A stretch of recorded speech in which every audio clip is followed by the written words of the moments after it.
In front of me is Samsung Tab S10 Plus, and today I would like to show you how you can apply animated live wallpaper called Magic Fluids.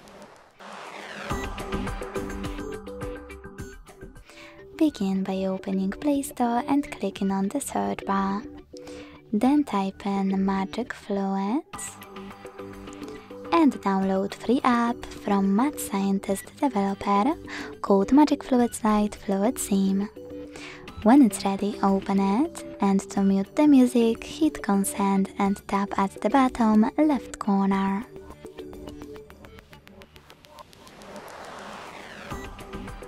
Sometimes when you see this kind of pop-up, just swipe up, hit OK and then click consent.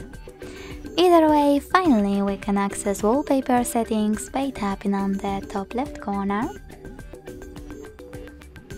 Now you can manage all of those and check them out on the right.